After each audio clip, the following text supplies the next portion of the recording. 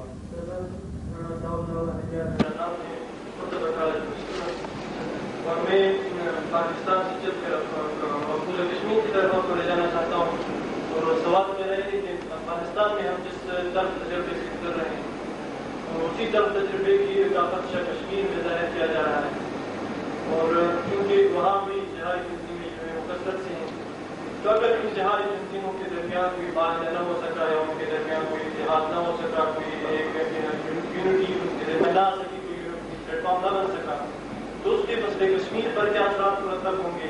اور اسی عدم استحکام کی اتجاہ کو مد نظر رکھتے ہوئے کشمیر کے مستقبل کے بارے میں مستقبل کو کس نگاہ سے دیکھتے ہیں؟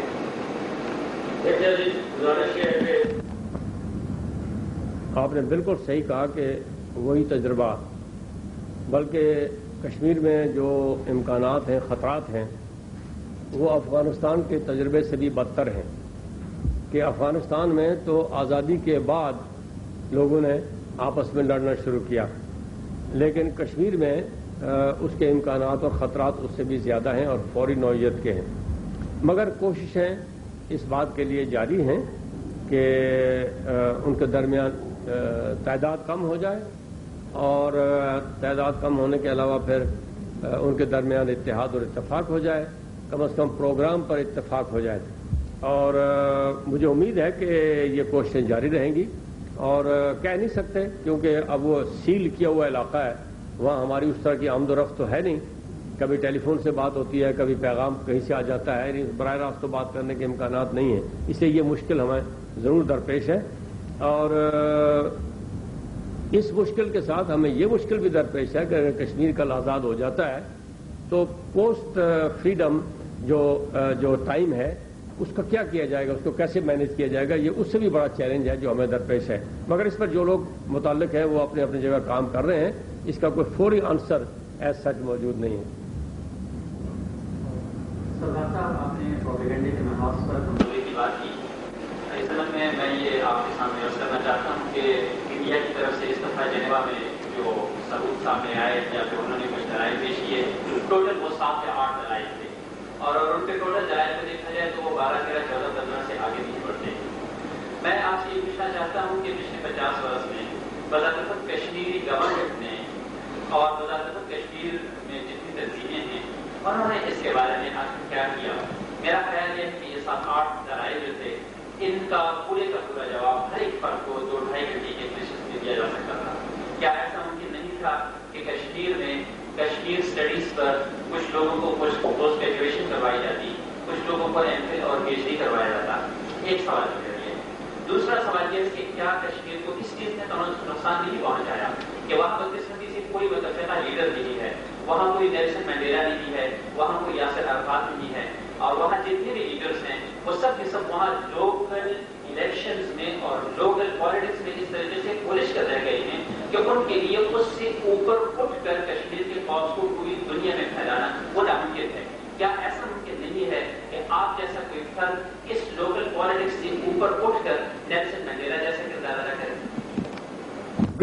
گزارش ہے جی کہ جو پہلی بات آپ نے فرمائی ہے کہ انہوں نے 10-12 پوائنٹس انڈینس نے پروجیکٹ کیے ہیں, ان سب پوائنٹس کا جواب اپنی اپنی جگہ لوگوں نے دیا ہے, بڑا شافی جواب دیا. ایسا نہیں کہ نہیں دیا, ہمارے NGOز نے دیا ہے, انڈیویجولس نے دیا ہے.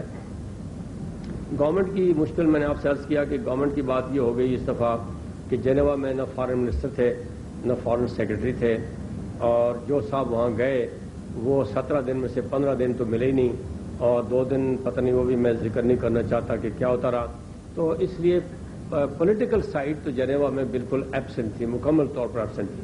جو تھوڑا بہت کام ہوا وہ فارن آفس کے چند سرکاری ملازمین نے کیا, اور اس کے علاوہ ہمارے جو NGOز تھے 2-3 انہوں نے وہ کام کیا جو کچھ بھی کیا. لیکن اس کمی کو پورا یہ NGOز نہیں کر سکتے تھے. جواب کی حد تک تو کوئی ایسی بات نہیں ہے کہ جو جواب ان کا نہیں دیا گیا. اس میں PhD کروانے کی بھی ضرورت نہیں ہے, اگر ہو تو اچھی بات ہے, لیکن اس پر بہت کچھ لکھا گیا ہے, ہم نے خود لکھوایا ہے, بہت کچھ لکھوایا کہ ہندوستانی کیا کہتے ہیں, اس کا جواب کیا ہے وغیرہ وغیرہ. دوسری بات جو آپ نے کہی ہے اس کا کوئی انسٹیٹیوشنل ارینجمنٹ نہیں ہو سکتا. کہ کوئی نیلسن منڈیلا ہم بنا دیں یا کچھ کریں. اور لوکل پالیٹکس سے اتفاق کی بات یہ ہے کہ جو لوگ تحریک آزادی میں اس وقت کام کر رہے ہیں وہ اسٹیچر کے لحاظ سے کوئی زیادہ بڑے لوگ نہیں ہیں، مگر اپنی اپنی جگہ ریپرزینٹ کرتے ہیں اور وہ اکٹھے ہیں. اس لیے کلیکٹو اجتماعی قیادت آج مقبوضہ کشمیر کے اندر موجود ہے. جہاں تک ہماری سائڈ کا تعلق ہے، ہمارے ہاں ایک الیکٹڈ گورنمنٹ ہے اور خدا کے فضل سے وہ بھاری اکثریت سے الیکٹ ہوئی ہے. اگر اس کو نہیں کوئی مانتا تو مجبوری کی بات ہے، ہم کچھ نہیں کر سکتے. لیکن ہمارا جھگڑا بھی کوئی نہیں ہے ایز سچ اپنی جگہ. وہ ایک واحد فرد کی جو قیادت ہے بڑی آئیڈیل چیز ہے، مگر اس کے مہیا کرنے کا دنیا میں ساری تاریخ انسانی میں کوئی نظام ایسا نہیں ہے کہ اس کو مہیا کر سکے. وہ حادثے سے اتفاق سے پیدا ہوتی ہے، ہو جاتی ہے. یہی نیلسن منڈیلا جب چلا گیا تو سارے افریقن زور لگا کے کوئی نہیں بنا سکتے نیلسن منڈیلا. یہ ساری دنیا میں ہوتا ہے. تو ہمارے وہ اختیار کی بس کی بات نہیں ہے جو ہمارے سامنے.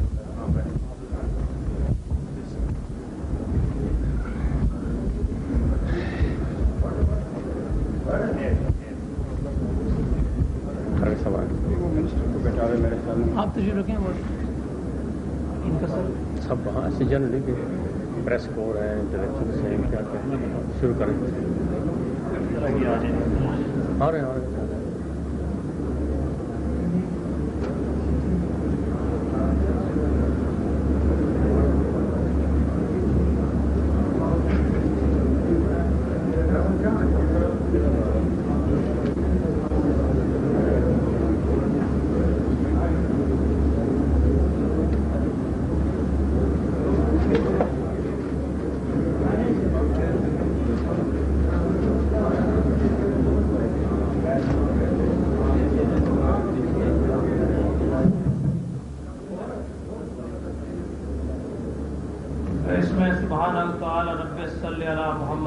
محمد اعوذ باللہ من الشیطان الرجیم بسم اللہ الرحمن الرحیم والعصر ان الانسان لفی خسر الا الذین آمنوا وعملوا الصالحات وتواصوا بالحق وتواصوا بالصبر صدق اللہ مولانا العظیم وصدق رسولہ النبی الکریم ونحن علی ذلک من الشاہدین والشاکرین والحمد للہ رب العالمین. فرنٹیئر ایڈیٹرز کونسل کے معزز و محترم اراکین، قومی اخبارات کے بیورو چیفز اور صوبہ سرحد کے معروف دانشوروں کو آج یہاں تشریف لانے پر خوش آمدید کہتے ہوئے مجھے صرف یہ گزارش کرنی ہے کہ جناب وزیر اعظم آزاد حکومت ریاست جموں و کشمیر کی یہ بریفنگ جناب مجاہد اول سردار محمد عبد القیوم خان کی ان کوششوں کا حصہ ہے جو وہ مسئلہ کشمیر کے بارے میں ملکی سطح پر دانشورانہ توافق اور مسئلہ کشمیر کے بارے میں ایک یکساں قومی سوچ پیدا کرنے کے لیے تسلسل کے ساتھ کر رہے ہیں. جناب وزیر اعظم اس سلسلے میں حال ہی میں سندھ کے دورہ پر تشریف لے گئے تھے، اس کے بعد بلوچستان گئے، پنجاب گئے اور پھر اب یہاں صوبہ سرحد کے اخبارات کے مدیران، جس میں یہاں کے روزنامہ اخبارات اور یہاں کے ہفت روزہ اخبارات کے